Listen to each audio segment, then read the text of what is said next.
I must rise above the flames. Welcome back, Ronin Renegades. I'm Lupinefiasco. This is Daily FaB Gameplay, and today we are playing our favorite FaB Rising Rebellion. For anyone who's new to the channel, welcome to the Resistance. What we do here is review replays of games I played on the Talishar.net client days or weeks ago, after enough time has passed that I lose my bias and can more objectively judge the quality of my games. I will talk through turn cycles and give my thoughts on the line I would take now, then compare that to the line I took then at the time of recording. We either learn from my mistakes or reinforce good play patterns with the overall goal of tightening and optimizing our gameplay in the future to take down paper events and walk away with that shiny, shiny cardboard. If you would like to check out the list I'm playing here or try it for yourself, there is a FaB deck link in the video description below. While you're down there, if you haven't already done so, please consider subscribing to my channel. It is the best free way to support me and to make sure that you see every new episode of Daily FaB Gameplay in your video feed. There is also a link to my Blue Sky, my Discord, and my Patreon, where you can get access to the matchup guide for this deck and for all of my decks forever. Now, without further ado, let's jump right into the action.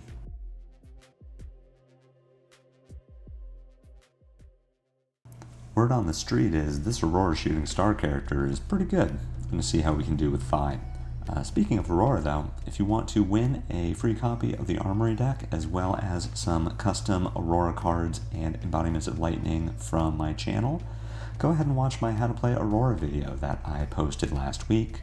Leave a comment with your favorite Aurora card and I will decide a winner at the end of this week. Let the winner know next week and send that Armory deck out by mail. Getting back to this game, we have lost the die roll and we'll be going first. Right off the bat, I wish that I had at least tried Fandal Spring Tunic in this matchup instead of Flamescale Furnace. Furnace blocking 3 is really nice. Aurora wins games by pushing devastating on hits like Burn Up and Channel Lightning Valley over 3 blocks, so being able to cover the breakpoints is really helpful. At the same time, Fandal Spring Tunic is just really nice. We have 3 copies of Ignite in our deck, so if we can Ignite on even Chainlink 1 and then use Tunic to pay for Searing Emberblade, that's a way to get extra value out of our equipment right there. Emberblade plus Tunic is worth 4 compared to the 3 we get from Furnace. Additionally, we have cards like Breaking Point, Art of Dragonfire, and Demonstrate Devotion in the deck that could be paid for with Tunic, so maybe this isn't the matchup to get away from our blocking armor considering the breakpoints and the on-hit effect, but it's just something I would have liked to have tried. So anyway, at the same time we also look across the board and see that Aurora is on Balance of Justice. This is great for us. We will never draw 2 cards in a turn, so effectively just 2 points of armor block, and something to keep in mind when we are deciding whether or not to play a Breaking Point. Looking at our hand, the best tip I can give you going first against Aurora is to test her hand for blocks. She plays at least 12 non-blocks in her deck and a large number of 2 blocks. So we are just going to send damage here and the hand kind of plays itself. Run in Renegade, Searing Emberblade, Run in Renegade, Activate FaB, attack with Phoenix Flame, and then Arsenal Wax On. Really good start getting that Wax On in Arsenal. Hopefully we can push some damage. So far we've seen 2-3 blocks from Aurora, which isn't terribly unlikely, but is kind of unlucky that she wouldn't have drawn more 2 blocks here. So again, just seeing if we can chip damage on turn 0. Normally I wouldn't do this against other aggro decks because I don't want to give them the opportunity to filter their hand, but for Aurora, Acilio, Zen, these are heroes that just don't block well some of the time, so testing their hands to see if you can take advantage of that is, in my opinion, worth it. We do only push 1 point of damage, it's too bad. We do get that Wax On in Arsenal, and then we're looking at a hand here that ideally puts Rising Resentment in Arsenal and plays Energy Potion. If I could block with Wax On this turn, and then on my turn play Yellow Brand, Pitch Dragon Power for Searing Emberblade, activate FaB with my Floating Resource, attack with Phoenix Flame for 2 with the Tiger Stripe Shuko buff, and then play Energy Potion and Arsenal Rising Resentment, I feel very set up in a great position. and can hopefully look to put a very powerful 6-card hand together from there, with Energy Potion paying for Searing Everblade or maybe 2/1 cost. But if Arc Lightning is coming down, I am instead now more interested in pitching my Energy Potion to Arcane Barrier, considering that with a 4-card hand, it is pretty conceivable that Arc Lightning would be worth 4 points of damage between its own Go Again from an attack action or from an action card, a blue that pitches for Grasp of the Arcanite and Starfall, together is 4 Arcane, and then the last card in Aurora's hand either doesn't have Go Again or goes into Arsenal. So I think it is worth mitigating some damage here. Arc Lightning is one of Aurora's 2 big power cards, that and Channel Lightning Valley. So if we can mitigate life loss through one of those 2 cards, then I think that is a better use of Energy Potion than trying to play it down. Arc Lightning number 2 comes out. We're going to soak up these 2 points of Arcane, and at this point I really don't want to pitch to AB anymore. My hand is still looking like Brand with Cinderclaw, into Searing Emberblade, into Activate FaB, pick up the Phoenix Flame, play it, Arsenal, Rising Resentment. So even if I was to pitch the Dragon Power to AB, it is only worth 3 defensively compared to 5 offensively. And so if we're just trying to play a value game against Aurora, then I am way more interested in using it for offense than defense. We get a Starfall out of Aurora, that's 4 points of damage overall. I assume these 2 floating resources are going to go to Grasp of the Arcanite, which will be worth 3 damage overall. 2 from the 2 Arc Lightning triggers, and then 1 from the Rune Chant. And we'll see what this last card in Aurora's hand is. It has Go Again, whatever it is. So it's just a 2nd strike. We're going to take the 1 Arcane from the Rune Chant. We're going to use our Wax On to block the 2nd strike here. Very unlikely that we get 5 points of value from Wax On. It really is just E-Strike for draw or Go Again, or any of Aurora's 4 power attacks that are buffed by Lightning Press or Electrostatic Discharge. So rather than play out kind of a suboptimal turn, I would prefer to Arsenal a Draconic Starter in Rising Resentment and just get my Wax On value now. Playing out that Brand with Thunderclaw, pitching the Dragon Power. This turn still looks like exactly what I drew up. It's just going to be a 2-card 7, followed by Arsenaling a Draconic Starter. Getting a Dyadic Carapace block from Aurora is pretty good. The Brand with Cinderclaw is just 2 vanilla damage. I mean, FaB doesn't really push on hits that much, especially our build of FaB doesn't push on hits. We get a Sigil of Suffering out of Aurora, and I'm going to pay for it here, but I will undo that decision because the 1 resource either prevents 1, it's worth 1 point of value if we pay for AB, because the Sigil for 3 is already blocking Emberblade, so we just prevent 1 point of arcane damage. There's no Channel Lightning Valley behind this. But it does then force us to either miss our Phoenix Flame attack or use our Rising Resentment rather than Arsenal it. So by using the resource there to pick up the Phoenix Flame, we got 2 points of value out of our resource rather than 1 point of value like we would if we used it for Tide Flippers. So, love that decision. This hand mostly plays itself. I do want to Arsenal the Ignite because I can't get value from it offensively. We attack with Oath of Loyalty, play Brand with Cinderclaw, play Rising Resentment, activate FaB, play the Phoenix Flame, and then Lava Burst for 6. Ignite is not necessary to pay for any of that, and we really can't pay for the Emberblade because we don't have Tunic. If we had Tunic, it'd be great here, it'd be an Emberblade. But as it is, we'll at least just bank the Ignite. Aurora does like nothing on her turn, which again makes me wonder why she even blocked with the Carapace instead of a 2-block from hand, like block with the Snatch and then just send 4 from Static Shock. Making the Rune Chant there really, I mean, it's fine with me. It puts us further ahead, but or at least does not put us behind. But I don't think it was a great decision. So we'll attack with Brand with Cinderclaw. The follow-up is going to be Phoenix Flame. We get Sigil of Suffering number 2, but again, no Channel Lightning Valley behind it. So this is just a good amount of value. It's a 1-card 4, effectively. But we don't need to worry about pitching a red to pay for Tide Flippers. I'm not going to use Pouncing Links here. We already have a finisher in hand, plus Aurora is at way too high of a life total for me to feel good about using my 6 points of value from Mask of the Pouncing Lynx this early. I really want that Lynx value to be a significant percentage of Aurora's life total. If I can use Pouncing Lynx for 6 when Aurora is at 10, that is 60% of her remaining life total, as opposed to using it for 6 when she is at 36, which represents 16% of her remaining life total.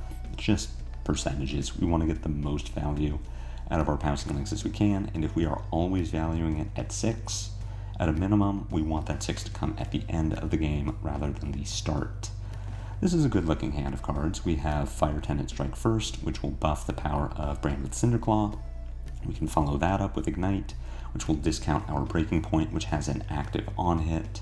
As we noted, Aurora does not have Crown of Providence, so she cannot just play, sink her arsenal and draw a new card. She has to either lose the arsenal or protect it with armor or cards from hand. I am fine saving my Shelter from the Storm here. I want to block whatever the follow-up to the Ravenous Rabble is. We put ourselves in a weird spot by not using it here. Depending on what Aurora's follow-up is, we might lose value on the Shelter from the Storm.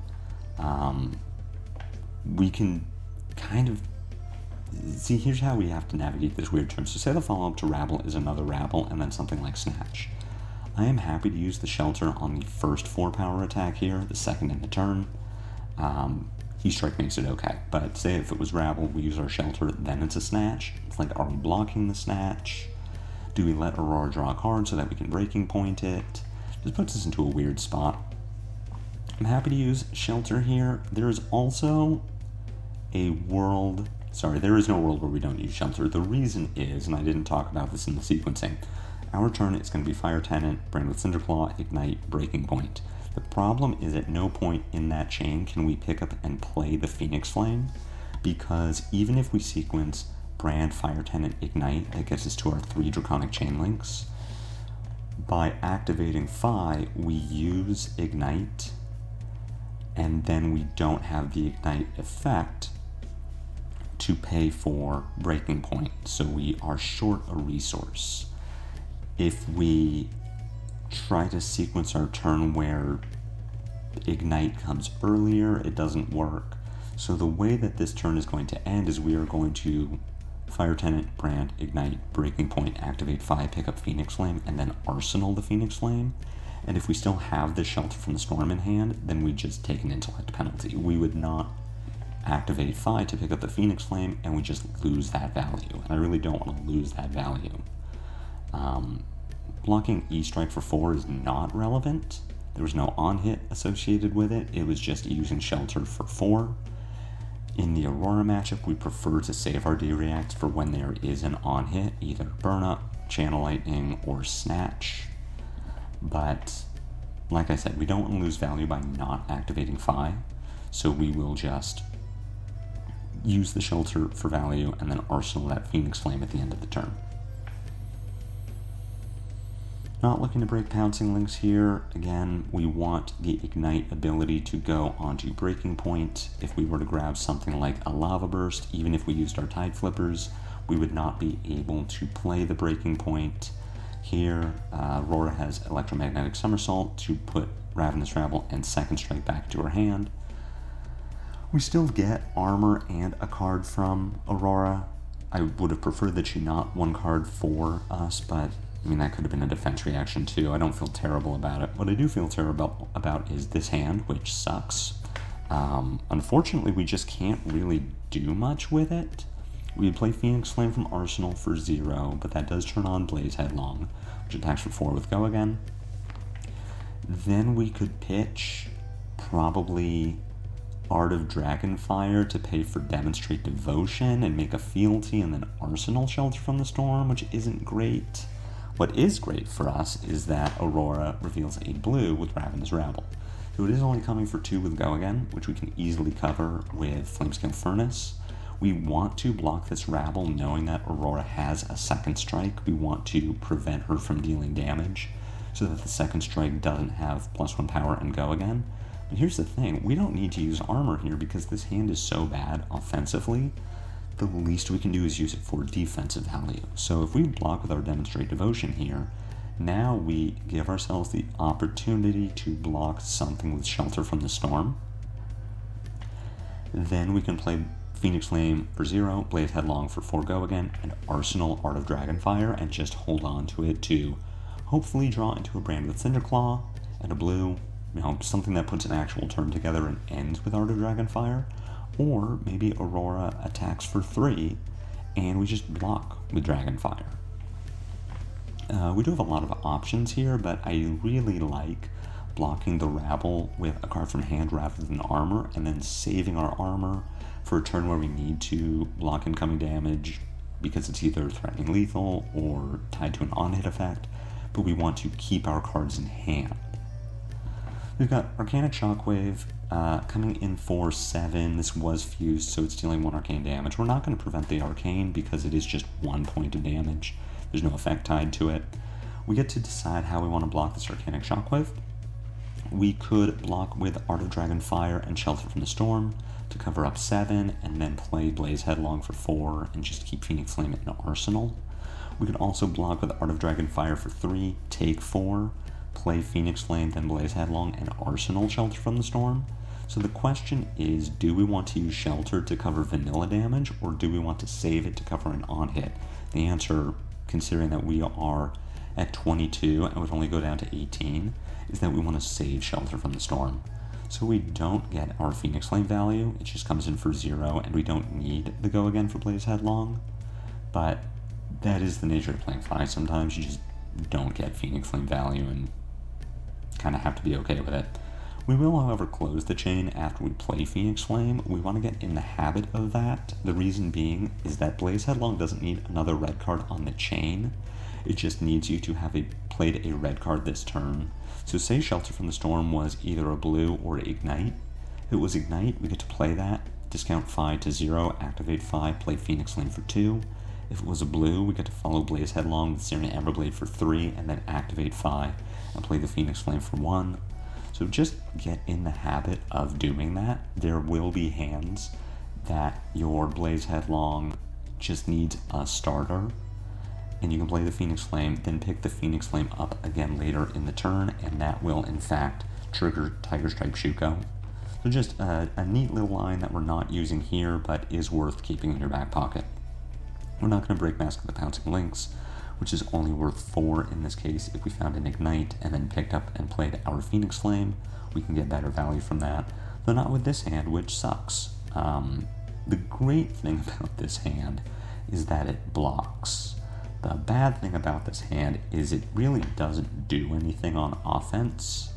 We could really scrape a turn together with Tide Flippers by playing Lava Burst, then using Tide Flippers to give it go again, playing Display Loyalty to make a fealty and deal 3 with go again, pitch Dragon Power to attack with Emberblade for 3 go again, use our, not even use our floating resource, but activate FaB, attack with the Phoenix Flame for 2 go again, and then play Dragon Blood for 4. So we end up getting 2, 5, 8, 10, 14 out of this, but have to use equipment for it. I'd rather just block. I don't want to block here with cards from hand. I would like to use my Shelter from the Storm from Arsenal. I believe what I'm going to end up doing is blocking with Flamescale Furnace and Display Loyalty, but I don't like that because I want to save my armor for a time when I need it. I really don't need it here. We are at turn 5. We have not seen Channel Lightning Valley yet, which makes me think that Aurora is likely to have it. And if she would play Channel Lightning Valley on this Flittering Charge in reactions, then we get to Shelter from the Storm.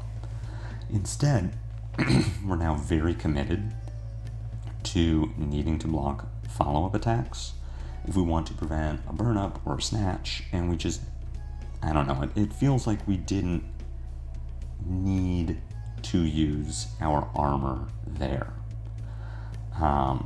If we'd used our Shelter from the Storm, now we would be able to cover this E-Strike with something like Dragon Power and Display Loyalty on our turn, play Art of Dragon Blood, and then Arsenal Lava Burst, which is great. Instead, we are still going to block this E-Strike with Dragon Power, but we're going to take 2 damage, and we are just hoping that Aurora has a follow-up. We know she does because she made Embodiment of Lightning to give this E-Strike go again, so I'm assuming she has some attack in her arsenal at the very least. We can take 2 points of damage from Starfall. I'm not going to put Shugo in front of it, and I'm not going to overblock with a 3-block from hand. I'm just waiting to see what her last thing is on her turn, and decide if I need to use a 3-block or a defense reaction. And here, we just snap no blocks. I think it was worth considering blocking this with Lava Burst and keeping our shelter from the storm. As it is, we're going to use shelter on the second strike, play Art of Dragon Blood, and then arsenal the Lava Burst. But what I don't like about that is, say this last card in Aurora's hand is Snatch. We've now left ourselves open to getting snatched. Thankfully that doesn't happen. We are just going to send 4 and arsenal a Lava Burst. But really just playing Cavalier around cards that we haven't seen yet. And we need to consider that Aurora hadn't played the Channel Lightning Valley yet. We could have used our defense reaction well around Flittering Charge, or that she hasn't drawn a Snatch yet, and we should really expect that she's going to do that soon.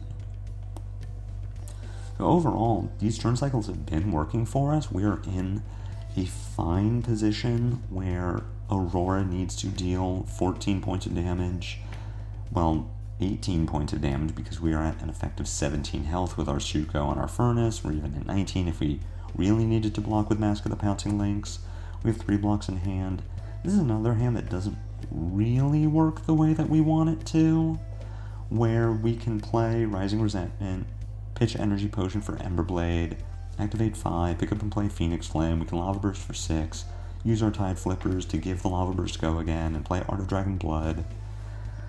We can use Mask of the Pouncing Lynx somewhere in there if we really wanted to go even wider, which I think is something worth considering, but we can figure out how to navigate this turn first. We're not going to prevent the burn-up shock damage, well, because we want to keep cards in hand to actually block, and the Energy Potion is going to be worth more on offense than defense, considering that we will need to attack with our Emberblade and activate FaB to get Lava Burst value, meaning we need the blue to actually pay for a turn. So we've got an Aurora activation as a follow-up to the Burn-Up Shock, potential Aurora activation. We'll see what the rest of this turn looks like. We can block for 6 with Art of Dragon Blood and Fire, and then crack back with a 3-card 13 with Rising Resentment, Searing Emberblade, Phoenix Flame, Lava Burst with a Shuko trigger. And if we really want to, and if Aurora doesn't block, then we can break Mask of the Pouncing Lynx and find 6 more damage this turn with Salt the Wound. 5 more damage if she blocks the Phoenix Flame with Grasp of the Arknight. We've got a Snatch coming in for 4 with Go Again. The fact that Aurora pitched 2 reds to give this Snatch Go Again before she attacked makes me think that this card in Arsenal is not Lightning Press. And because this card in Arsenal is not Lightning Press, I can use Furnace and Art of Dragon Fire. And the reason I want to use Fire is that as this hand stands now, if I don't use Tide Flippers or Pouncing Lynx, I cannot play Art of Dragon Fire and still maximize value, because I need my resource to activate FaB, which means I don't have my resource to play Art of Dragon Fire. So as it is now, if there is no follow-up, then my hand does Rising Resentment, Searing Emberblade, Phoenix Flame, Lava Burst, Tide Flippers, Art of Dragon Blood. So we'll block with Fire and just be prepared to give up Dragon Blood and Tiger Stripe Shuko on this attack action from Arsenal. Again, if this is Lightning Press and Arsenal, then this Aurora is the best Flesh and Blood player in the world. But it isn't, so we're okay. Now, we need to think about what our turn looks like. So we're starting with Rising Resentment. Our plan, assuming that Aurora blocks things, is Resentment, Emberblade, FaB, Lava Burst, Arsenal, Art of Dragon Blood. That will deal 13 damage. Aurora can go to 1 after breaking with Grasp of the Arknight, and we'll see if we can survive the crackback. Aurora takes the Rising Resentment damage, which means that Mask of the Pouncing Lynx is online. So here's what we should do with Pouncing Lynx. We should break it for yellow brand with Cinderclaw. And the reason we break it for yellow brand is so that we can turn on Art of Dragon Blood. And what turning on Art of Dragon Blood lets us do is follow this resentment with Searing Emberblade for 3 go again. We float a resource. Play brand with Cinderclaw for 2 go again. Play Art of Dragon Blood for 4 now with go again because it is draconic thanks to brand. We activate FaB, play the Phoenix Flame for 2, it gets the Shuko buff because of brand with Cinderclaw yellow, then we play Lava Burst for 5. So Aurora is currently at 10. We threaten 3, 5, 9, 11, 16 damage. She likely has to give us 3 cards from hand or 2 cards in grasp and go down to 1. Our Pouncing Lynx is only getting 5 value because it is using our Shuko trigger for, or rather the Phoenix Flame is using Shuko trigger rather than Lava Burst. But what this line does for us that I really like is it lets us float a resource. I said it last turn, I'll say it again this turn. We haven't seen Channel Lightning Valley yet. Not a single copy. Or if Aurora bottomed them to E-Strike, then we didn't get to see that. But we haven't seen Channel Lightning Valley. We have seen 2 Sigil of Sufferings. But we are ahead currently. We are going to threaten lethal this turn. We're going to be able to either use Pouncing Lynx to give our Dragon Blood go again, or we're going to use Tide Flippers to give our Lava Burst go again, and then attack with Dragon Blood. We will threaten lethal at least twice this turn. The only way that we lose from this position is Sigil of Suffering, Channel Lightning Valley. And so breaking Pouncing Lynx here not only lets us float a resource to pay into AB, but it lets us keep our Tide Flippers to pay into AB on this turn and future turns. The only way we lose is by letting Aurora get that value. And so if we play through the rest of this turn thinking, well, I want to get my 6 from Pouncing Lynx, meaning I'm going to use my floating resource for FaB, and then I'm going to play my Dragon Blood and not keep cards to pay for Arcane Barrier, that is how we can lose. So we should go to 5 value for Pouncing Lynx, which is still fine, and play around the 1 out that Aurora has to beat us. It doesn't even have to be Sigil of Suffering. It could be Burn Up Shock in Arsenal, and she just turns her Arsenal that can't block into a card that can. We decline the Pouncing Lynx trigger, which is a mistake for the reasons that I just described. You even saw me check my discard to make sure that I still had yellow brand with Cinderclaw. So we saw the line in game and then intentionally didn't take it. And remember that we intentionally did not take that line. Phoenix Flame comes in for 1. So far Aurora still isn't blocking anything, which is fine. We're going to get to threaten lethal. We have another chance to at least put ourselves into a position to get some Pouncing Lynx value and not have to use our Tide Flippers. Lava Burst comes in for 6. See how Aurora wants to block it. She needs to because this is lethal. So blocking for 3. We're going to use our Tide Flippers here, which I believe is the correct line because it threatens lethal. It lets us follow up with Art of Dragon Blood. And here, Aurora plays Channel Lightning Valley, which can only mean one thing, Sigil of Suffering. So if we had taken the line we should have taken, we are still threatening lethal this turn, but we would have been able to pay for that point of AB. Aurora would not have 2 cards in hand. She would only have 1. And we would still have our Tide Flippers to pay for AB again on this turn.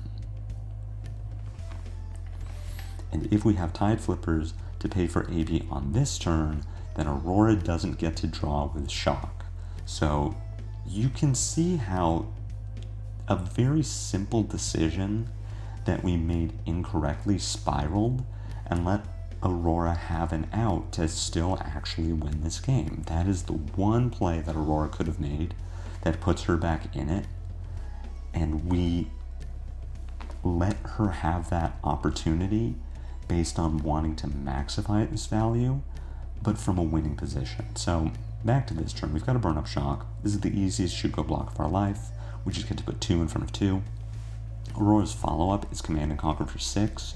If I had 2 3 blocks in hand, if I had Breaking Point and any other 3 block, I'm snap blocking for 6. Easiest block of my life. My crackback is either 2 head jabs for 6 overall, or a head jab in blue for a total of 7 that Aurora has to block, or else we get to use Mask of the Pouncing Lynx. But we don't have that. We only have 1 3 block, so we have 2 options. I want to block with Breaking Point no matter what, because Command and Conquer coming for 6 with a burn-up attached puts us to 1. At this point, Aurora has played 3 Sigil of Sufferings and 2 burn-ups, meaning that she still has 1 in deck. So if we go to 1, we have no AB. There is a world where Aurora can kill us on our turn. So we need to at least block a little bit. Here we see 3 Sigil of Sufferings, 2 burn-up shocks, there's 1 left.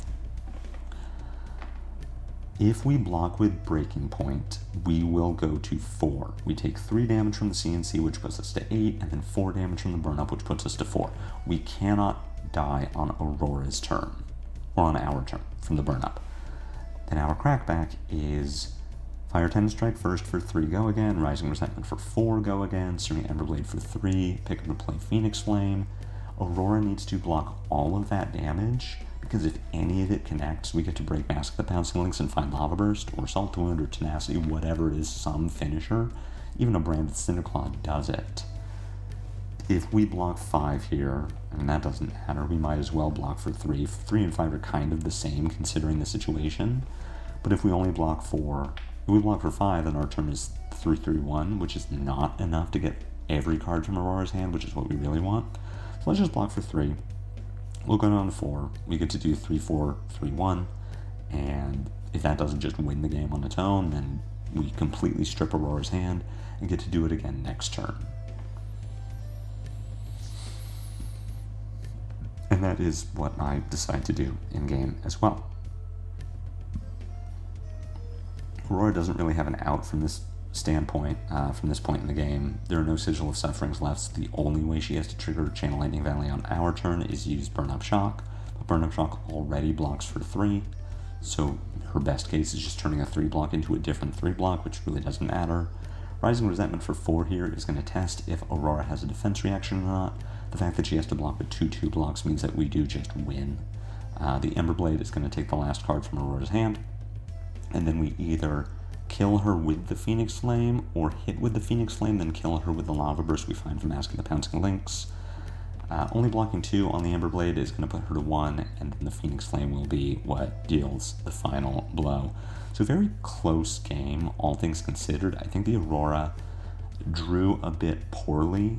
Finding those 2 Arc Lightnings in the beginning and double Arc Lightning turns, especially on 4 cards, are generally not that good.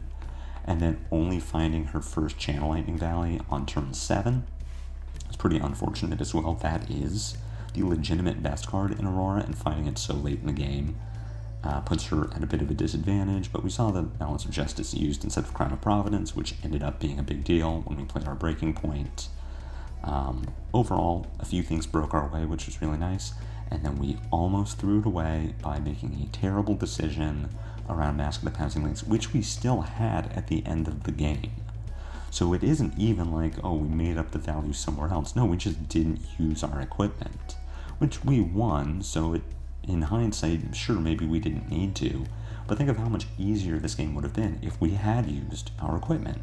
And think of a different situation where we don't actually win from this position, where 2 of those Sigil of Sufferings were Shelter from the Storm, and then now Aurora draws into the Sigils when she has the Channel Lightning Valley, and we can't play around it because we already used our Tide Flippers. So that's a lot of what we're doing with these gameplay reviews, is it doesn't even matter that we won this game, it's tightening up those plays for the next game that we would otherwise lose if we hadn't learned from the win. So take that with you. We played incorrectly around Aurora's 1 out and almost got punished for it. So I hope you enjoyed this game. I hope you did learn something from it. If so, be sure to head jab that like button. My comments are always open for any questions or feedback. If you haven't already done so, please consider a YouTube subscription. They're free, they help me out a lot. I have a Blue Sky, a Discord, and a Patreon, links to which are in the video description below. I still have my contest running. If you want to win Armory Deck Aurora, find my How to Play Aurora video, Give it a like, subscribe, leave a comment with your favorite Aurora card. I'll do my drawing later this week, and I will be back later this week with more daily FaB gameplay. So until the next time I see you, take care.